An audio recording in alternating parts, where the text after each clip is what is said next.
जिंदगी में जो भी आदमी अपनी जिम्मेदारी निभाता है और मेहनत करता है, तो जब समय आता है वो अपने जीवन पे बुलंदी में खड़ा होता है। नमस्कार दोस्तों, मैं हूं ज्योतिष आचार्य नितेश शंकर और स्वागत करता हूं आपको हमारे YouTube और Facebook चैनल NS ज्योतिष में। आज का ज्योतिष का कार्यक्रम सिंह लग्नी यानी कि लियो एसेंडेंट के बारे में है, जो कि बहुत ही विशेष कार्यक्रम रहेगा। और इस कार्यक्रम में हम लोग आपके स्वास्थ्य के बारे में बात करेंगे, आपके वैवाहिक जीवन के बारे में बात करेंगे, भागीदार के बारे में बात करेंगे, भाग्य के बारे में बात करेंगे, आपके कारोबार के बारे में बात करेंगे, इनकम के बारे में बात करेंगे, स्टूडेंट्स के पढ़ाई के बारे में बात करेंगे, लव लाइफ के बारे में बात करेंगे, इनकम के बारे में बात करेंगे और सेविंग्स के बारे में चर्चा करेंगे कि पूरा मार्च के महीना में ग्रहों की स्थिति के कारण आपके जीवन में आपको क्या परिणाम मिलने वाला है।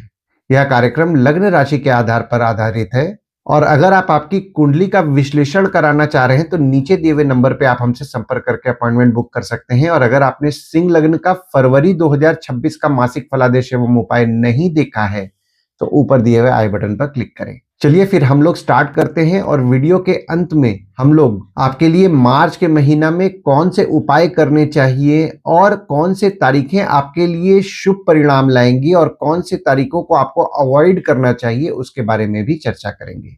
तो शुरुआत में गोचर में कौन से ग्रह आपके किस किस भाव में बैठे हुए हैं उसके बारे में हम लोग पहले जान लेते हैं। तो केतु आपके लग्न पे बैठे हुए हैं, राहु शुक्र बुध सूर्य और मंगल आपके 7वें भाव में बैठे हुए हैं, शनिदेव आपके 8वें भाव में बैठे हुए हैं, वहीं गुरुदेव जो है आपके 11वें भाव में बैठे हुए हैं और चंद्रमा आपके 12वें भाव में बैठे हुए हैं। एक चीज और दोस्तों मैं आपको बताना चाहूंगा कि जो कुंडली आपके बगल में बनी है, जिस भाव के बारे में मैं बात करूंगा यानी कि मैं लग्न के बारे में बात करूंगा तो हरा रंग का गोल सा ऐसा सर्कल आपको बनता हुआ नजर आएगा। तो लग्न की अगर हम लोग बात करें तो लग्न पे आपके केतु विराजमान है और मंगल की दृष्टि पड़ रही है। पहली चीज तो ये कि आपको आपके क्रोध पे नियंत्रण रखना है, किसी से भी विवाद में नहीं पड़ना है पूरे मार्च के महीना। यहाँ छोटे मोटे विवाद हो सकते हैं तो विवाद को अवॉइड करें। देखिए केतु आपके लग्न पे बैठे हुए हैं तो कोई भी चीज सोचने की बात आती है तो आप बहुत ही गहराई में सोच रहे हैं। और आपके लग्न के स्वामी जो कि सूर्य हैं आपके 7वें भाव में विराजमान हैं 12 फरवरी से लेकर के 14 मार्च तक। तो 12 फरवरी से 14 मार्च का जो समय है ना, आपकी स्पाउस को लेकर के आपका फोकस रहेगा, भागीदारी में काम कर रहे हैं भागीदार को लेकर के आपका फोकस रहेगा। और 15 मार्च से ससुराल वालों को लेकर के आपका फोकस रहेगा। हालांकि यहाँ पे देखिए थोड़े बहुत नेगेटिव थॉट्स आपको 15 मार्च से आएंगे, तो मेडिटेशन रेगुलर बेसिस पे करें। और अब आपके दूसरे भाव के बारे में बात करें जो कि आपके वाणी कुटुंब कोष का होता है। देखिए एक चीज का आपको पूरे मार्च के महीना में ध्यान देना है, सोच समझ के बोलना है। कुछ भी ऐसा ना बोल दे जो किसी को बुरा लग जाए, क्योंकि आप कुछ ऐसा बोलेंगे जो किसी को बुरा लग सकता है। तो इस चीज का ध्यान दें, वाणी पे नियंत्रण रखें और सोच समझ के बोलें।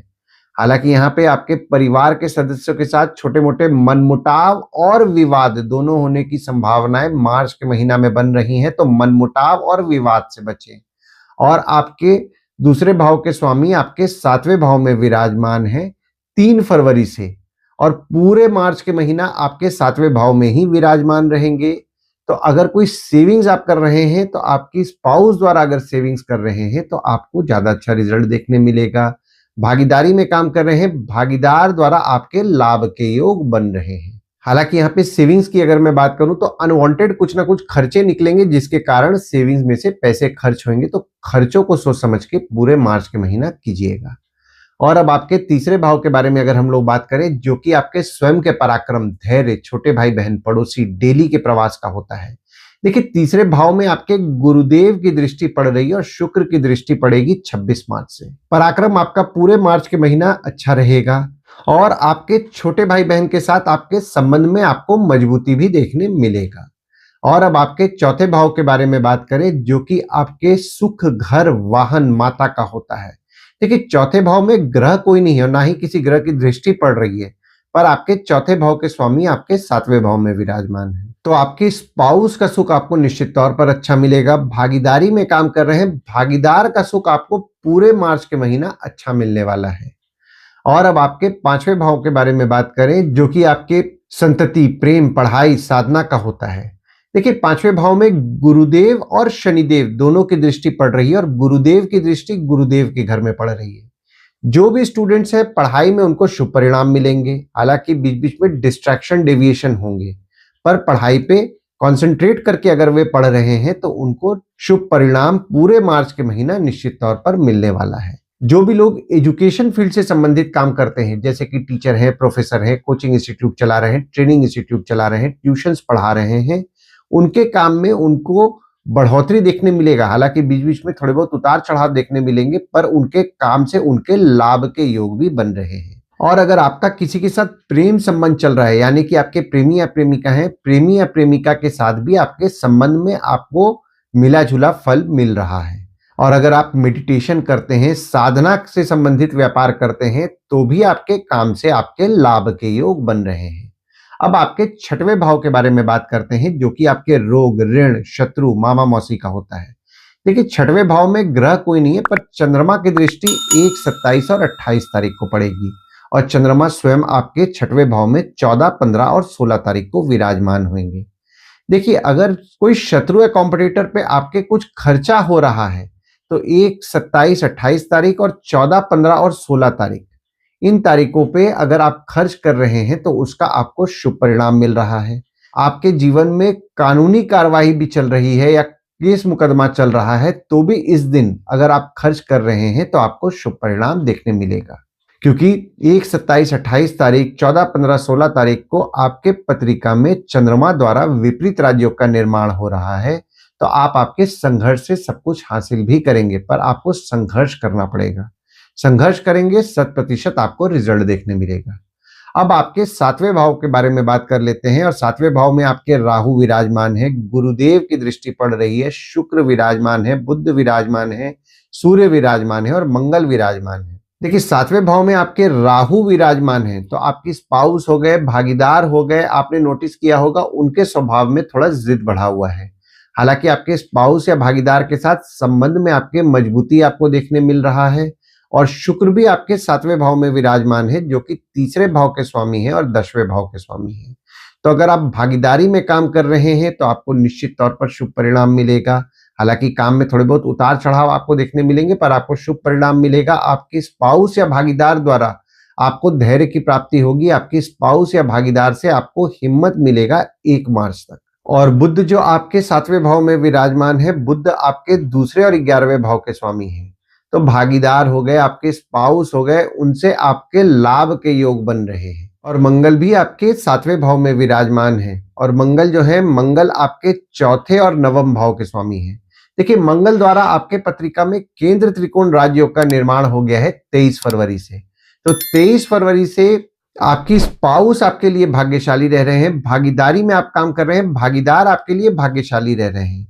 आपको आपकी स्पाउस या भागीदार का सुख भी मिल रहा है, पर आपकी स्पाउस या भागीदार स्वभाव में एग्रेसिव रह रहे हैं। अनवांटेड विवाद में नहीं पड़िएगा, विवाद से बचिएगा। यहाँ पे आपको तो क्रोध आ रहा है, आपकी स्पाउस या भागीदार को भी क्रोध आ रहा है, तो अनवांटेड विवाद में ना पड़े। और आपके 7वें भाव के स्वामी जो कि शनिदेव हैं, आपके 8वें भाव में विराजमान है 29 मार्च 2025 से। स्पाउस की स्वास्थ्य का ध्यान दें, यहाँ पे स्पाउस की स्वास्थ्य थोड़ी बहुत बिगड़ सकती है। पर अगर आप काम भागीदारी में कर रहे हैं तो भागीदार द्वारा आपके अचानक धन लाभ के योग बन रहे हैं, आपकी स्पाउस द्वारा अचानक धन लाभ के योग बन रहे हैं। देखिए, ये जो आपका समय है ना, आपकी स्पाउस या भागीदार के साथ आपके संबंध में आपको मजबूती देखने मिल रहा है, पर कभी कभी संबंध में आपके स्पाउस या भागीदार के साथ उतार चढ़ाव भी देखने मिलेगा। और अब आपके 8वें भाव के बारे में बात करें, जो कि आपके आयु, जीवन, मृत्यु, अचानक धन लाभ, ससुराल का होता है। शनिदेव आपके 8वें भाव में विराजमान है, तो शनिदेव द्वारा आपके पत्रिका में विपरीत राजयोग का निर्माण हो गया है। तो विपरीत राजयोग आपके पत्रिका में बन रहा है, तो आपके शत्रु या कॉम्पिटिटर का आप निश्चित तौर पर नाश कर रहे हैं। कोई कोर्ट कचहरी का मामला चल रहा है, उसमें भी कुछ ना कुछ रास्ते आपको दिखते नजर आएंगे। और शुक्र जब 2 मार्च से आपके 8वें भाव में विराजमान होंगे, देखिए पराक्रम आपका अच्छा रहेगा, फिर से मैं बोलूंगा। पर यहाँ पे देखिए, जो शुक्र है, शुक्र आपके तीसरे और 10वें भाव के स्वामी हैं, जो कि 8वें भाव में 2 मार्च से लेकर के 25 मार्च तक विराजमान हो रहे हैं। तो ये जो समय आपका बन रहा है ना, इस समय में आपके पराक्रम में आप थोड़ी बहुत बीच बीच में कमी भी महसूस करेंगे। और आपको आपके पिता की स्वास्थ्य का ध्यान देना है या पिता की स्वास्थ्य थोड़ी बहुत बिगड़ सकती है। देखिए, जो भी लोग जमीन से नीचे से संबंधित काम करते हैं, माइनिंग से संबंधित काम करते हैं, रिसर्च से संबंधित काम करते हैं, उनके काम में उनको शुभ परिणाम देखने मिलेगा। हालांकि मार्च का महीना जो भी लोग जमीन, माइनिंग या रिसर्च से संबंधित काम कर रहे हैं या फिर ऑकल्ट से संबंधित काम कर रहे हैं, उनको छोड़ करके कोई और काम कर रहे हैं, तो काम में थोड़ा मेहनत कीजिएगा, क्योंकि ये जो समय है काम में थोड़े बहुत उतार चढ़ाव भी आपको देखने मिलेंगे। और जब सूर्य 15 मार्च को आपके 8वें भाव में विराजमान होंगे, तो यहाँ पे आपके ससुराल वालों को लेकर के तो आपका फोकस रहेगा, पर थोड़े बहुत नेगेटिव थॉट्स भी आएंगे। कोई भी नेगेटिव थॉट को कंट्रोल करने का सबसे बेस्ट उपाय होता है मेडिटेशन। हर दिन सुबह 10 मिनट अगर आप मेडिटेशन में बैठ रहे हैं, मेडिटेट कर रहे हैं, तो आपको ज्यादा अच्छा रिजल्ट देखने मिलेगा। अब आपके नवम भाव के बारे में बात कर लेते हैं, जो कि आपके भाग्य, धर्म, जीजा, साली, साला, छोटे भाई के स्पाउस का होता है। नवम भाव में आपके शुक्र 26 मार्च को विराजमान होंगे, और शुक्र जो है आपके तीसरे और आपके 10वें भाव के स्वामी हैं, जो कि नवम भाव में विराजमान हो रहे हैं। तो देखिए, 26 मार्च से आपके पराक्रम में आप जो कभी थोड़ा बहुत महसूस कर रहे थे 2 मार्च से, उसमें आपको सुधार देखने मिलेगा। कोई काम के लिए अगर आपको भाग दौड़ करने मिल रहा है, तो भाग दौड़ जरूर कीजिएगा, क्योंकि जो आप भाग दौड़ करेंगे उसका आपको शुभ परिणाम भी देखने मिलेगा। और आपके काम में जो आप मेहनत करेंगे उसमें भी आपका भाग्य निश्चित तौर पर आपका साथ देगा। आपको आपके बॉस का सपोर्ट मिलेगा, आपके पिता का आपको सपोर्ट मिलेगा 26 मार्च से। और देखिए, नवम भाव जो है वो मंगल का भाव है। मंगल आपके 7वें भाव में विराजमान होकर के केंद्र त्रिकोण राजयोग का निर्माण कर दी है। तो आपकी स्पाउस हो गए, भागीदार हो गए, वे आपके लिए भाग्यशाली रह रहे हैं।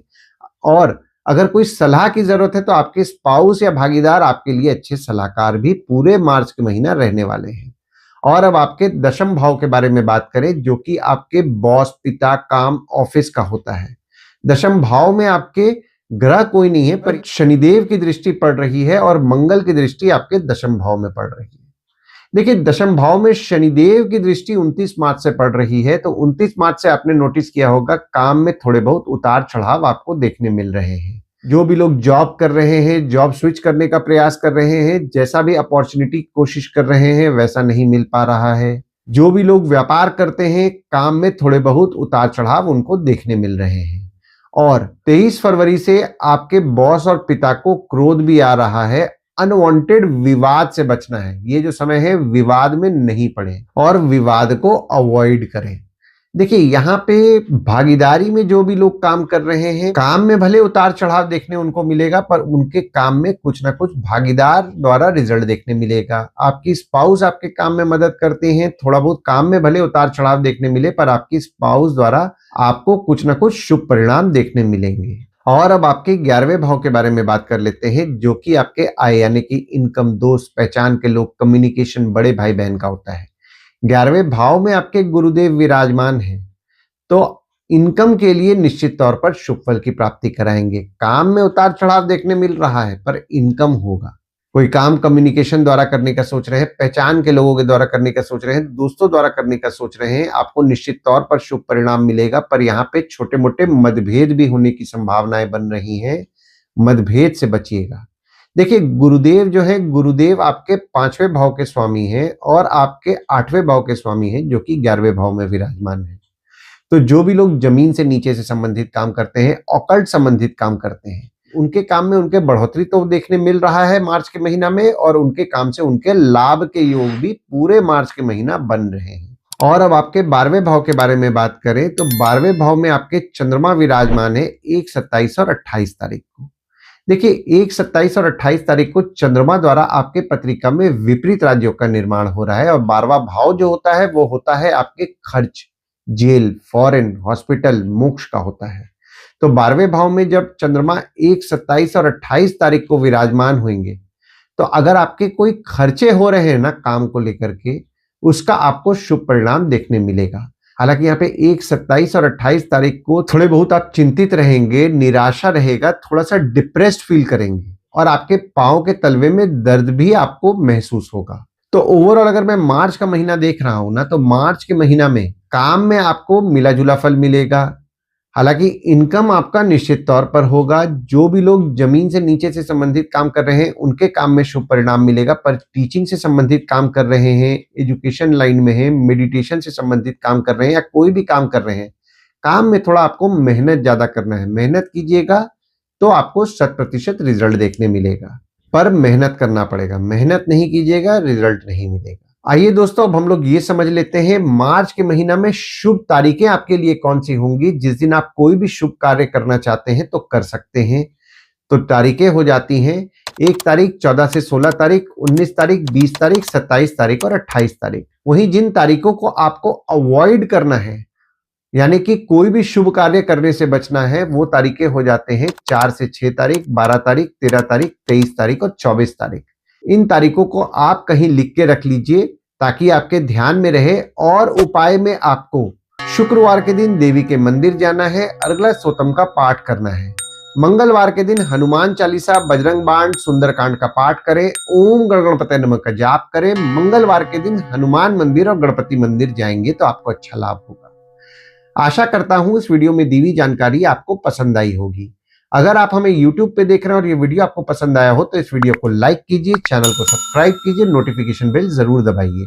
और अगर आप हमें Facebook पेज या WhatsApp पेज पे देख रहे हैं तो Facebook पेज को लाइक करें और फॉलो करें। धन्यवाद दोस्तों, कल फिर मिलेंगे एक नए वीडियो के साथ। नमस्कार।